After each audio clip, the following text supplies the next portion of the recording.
민주당 대선 경선을 치르고 있는 이낙연 전 민주당 대표 스튜디오에 나와 있습니다. 어서 오십시오. 네, 안녕하세요. 안녕하세요. 이 겉에서 보기엔 참 치열한 경선을 치르고 있는 것 같습니다. 네, 어제 토론에서 그래서 그런지 이낙연, 이재명 두 후보가 이 당 경선을 진흙탕으로 만들고 있다 이런 질타도 받으시던데 이번 경선이 진흙탕 같다 혹시 이 평가에 동의하십니까? 네, 그 정도까지는 아니지만요. 그러나 서로 자제할 필요가 있다. 그런 단계에 왔다고 생각합니다. 그런데 이제 어제 토론에서 이거에 대해서는 좀 지적을 하셨어요. 기본소득 공약 이재명 지사에 대해서. 그래서 이제 영화 기생충 얘기도 하시면서 부자와 서민이 다 8만 원씩 받는 게 맞느냐. 또 뭐 지사직 공약, 지사직 유지에 대해서도 조금 이제 문제 제기를 하고 계시고 좀 이재명 지사의 지금에 대해서 조금 한 가지 딱 하나라도 좀 꼽으신다면 뭐가 있을까요? 또 공방이 이어지는 건 바람직하지 않기 때문에 추가로 말씀 드리지는 않겠습니다만은 기본소득을 포함한 기본 시리즈는 좀 더 정리할 필요가 있다고 생각하고요.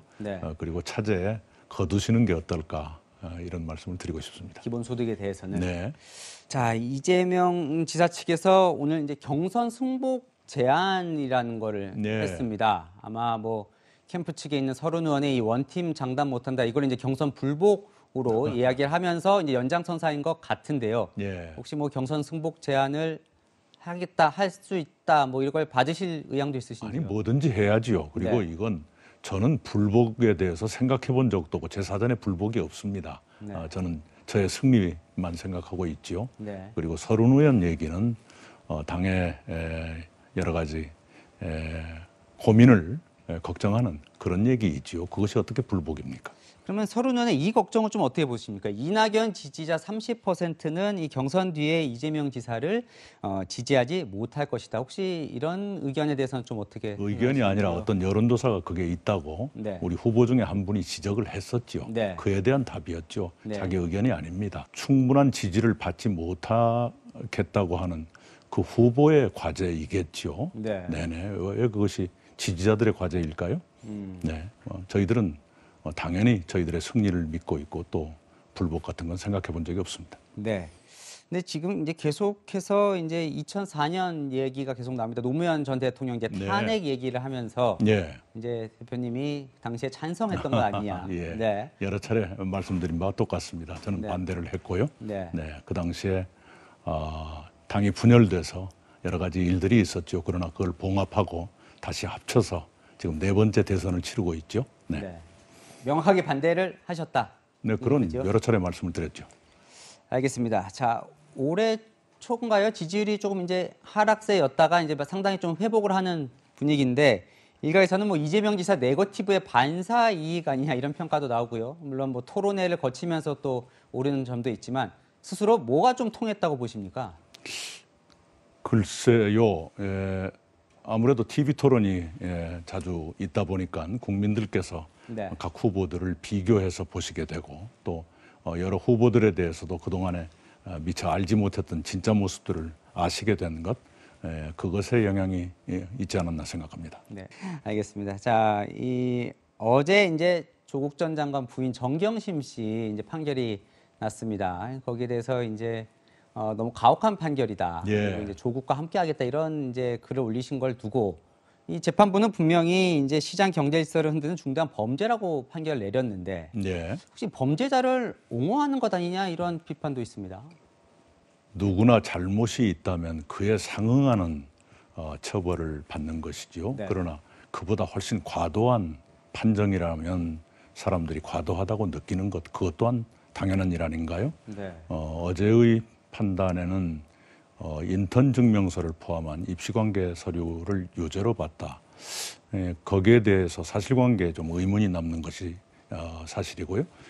그것이 설령 사실이라 하더라도 4년이 합당한 것인가에 대해서는 법률 전문가들도 의문을 제기하고 있지 않습니까? 저 또한 과혹하고 과도하다고 보고 있습니다.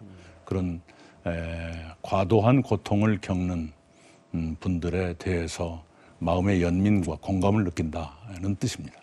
근데 어쨌건 이 잘못된 거에 대한 판결에 대한 것에 대해서도 좀 이렇게 의견을 그 부분도 좀 같이 냈어야 되는 거 아니냐 이런 의견도 있습니다. 누구든 잘못이 있다면 그에 비례해서 판정이 나와야 되는데 비례를 깨뜨리고 있다고 느낍니다. 과도하다. 그때 수사도 과도했고 언론 네. 보도도 과도했고 네. 법원의 판단도 과도하다라고. 거기에 대해서 윤석열 전 총장이 그러면 그 과도한 수사에 책임이 있다 이렇게 보시는 건가요? 예, 그 당시에 제가 여러 차례 말씀을 드렸습니다만은 과거 노무현 대통령 서거 이후에 김대중 전 대통령께서 소탕이라는 용어를 쓰신 적이 있어요. 네. 네, 거의 소탕하다시피 과잉 수사를 한 것이다라고 저는 생각하고 있습니다. 알겠습니다. 자, 이 송영길 대표가 이제 강성 측의 이제 문자 폭탄을 이제 배설물이라는 이제 단어로 써서 좀 논란도 있었는데 이 강성 지지층의 이 당내 역할에 대해서는 좀 어떻게 평가하시는지요? 네, 강성 지지층이 어느 한 방향인 것만은 아닙니다. 네. 네, 여러 갈래가 있지요. 단지 제가 늘 말씀드리는 것처럼 방법이 지나치면 설득력이 떨어지게 돼 있습니다. 그래서 방법의 절제를 잃지 않아야 설득력을 더 가질 수 있다. 자, 지금 이제 총리를 지내셨으니까 더 이제 걱정이 되실 것 같은데 코로나 상황이 좀 많이 안 좋습니다. 네. 그래서 지금 이제 결국 돌고 돌아 이제 백신이 너무 늦다. 이거에 대한 지적, 백신 접종률이 OECD 중 지금 꼴찌라는 지적. 그러면 너무 이게 정부가 안일하게 대처했던 거 아니냐 이런 지적이 나옵니다. 어떻게 보십니까? 지금 하루 확진자가 2,000명을 넘나드는 상황까지 왔는데요. 네. 과연 방역 체제가 이대로 갈 수 있을까? 정부로서도 굉장히 고심어린 선택을 해야 될 때가 온 것 같은 네. 느낌이 드네요. 제가 이래라 저래라까지는 말씀드릴 만한 그런 자료를 갖고 있지 않습니다만 네. 정부가 지혜롭고도 단호한 모종의 결단을 할 때가 온 것 아닌가 싶습니다. 자, 모종의 결단이라고 하면 이 방역 체계와 관련된 네. 말씀이실까요? 네. 네. 공급 대책도 내놓으셨는데 사실 전문가들 중에는 많은 사람들은 이제 뭐 재건축 규제 같은 걸 풀어서 공급을 늘리고 또 양도세를 낮춰서 좀 출구를 오히려 열어줘야 되는 거 아니냐, 규제를 낮춰야 된다라는 이런 지적도 있는데 대표님 공약은 이제 토지 공개념 좀 도입을 통해서 규제를 강화하는 쪽이다 이런 평가가 언론 보도에 나오더라고요. 그것은 오해입니다. 네. 제가 부동산 공급 대책을 얘기할 때마다 항상 대전제는 네. 이사 공급 대책의 차질 없는 이행을 먼저 강조합니다. 이른바 토지 공개념 3법, 부동산 독점 규제 3법은 부동산 시장 정책은 아닙니다. 네. 우리 사회의 자산 격차가 지나치게 확대되고 고착화되는 이 병리 현상에 대한 대책, 말하자면 사회 대책이라고 봐야 할 것입니다. 집은 지으면 늘어나지만 땅은 지은다고 늘어날 수가 없는 것이기 때문에 한정된 토지를 쓰지도 않으려면서 누군가가 독점하고 있다. 이것은 제동을 걸어야 되는 흐름이죠. 자, 이 경선 통과하시면 이제 야당 후보와 본선에서 맞붙게 될 텐데 국민의힘 대선 후보 누가 될 걸로 좀 예상하십니까? 참 예상하기 힘든데요. 네. 네. 흔히들 윤석열 네. 씨를 생각할 거고 저도 비슷한 생각입니다만 그러나 끝까지 버틸까에 대해서는 100% 자신이 있는 것은 아닙니다. 이유가 뭐 때문인가요? 준비가 너무 부족하신 것 같고요. 네. 말만 하시면 이상한 말을 하시니까 네. 네, 저런 상태로 버틸 수 있을까? 네. 네. 좀 윤석열, 최재형 두 후보 이제 등장한 지가 이제 한 달 반 정도 네. 되는 것 같은데 네. 어떻게 보십니까? 어떻게 평가하십니까? 예. 역시 사람에게는 지도자에게는 경험이 중요하구나 네. 하는 생각을 안 가질 수가 없죠. 네. 네, 한 분은 평생 검사만 했던 분이고 한 분은 평생 판사만 하시다가 네. 비슷한 일을 하는 감사원장 하시다 중간에 나오신 분인데요. 그 경험의 제약이라고 하는 것이 사람의 생각을 이렇게 제약하는구나 네. 하는 것을 두 분이 온몸으로 보여주고 계시네요. 잠깐 이거 하나만 이제 마지막 묻기 전에 열린민주당하고 합당 얘기를 이제 추미애 후보가 했는데 거기에 대해서는 좀 어떻게 보세요? 예, 예전부터 네. 뜻을 같이 하는 사람들은 합치는 것이 옳다고 보지요. 네. 그러나 지금 경선 과정에서 네. 할 일은 아니라고 보지요. 후보가 정해진 이후에 하거나 네.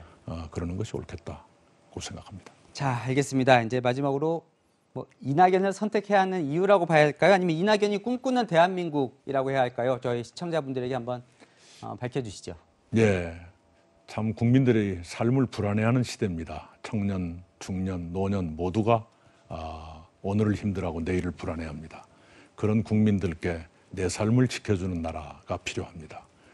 국민들께 삶의 불안을 없애드리는 그런 나라를 제가 만들고 싶습니다. 여기까지 듣겠습니다. 오늘 나와주셔서 감사합니다. 고맙습니다. 네, 지금까지 이낙연 전 민주당 대표였습니다.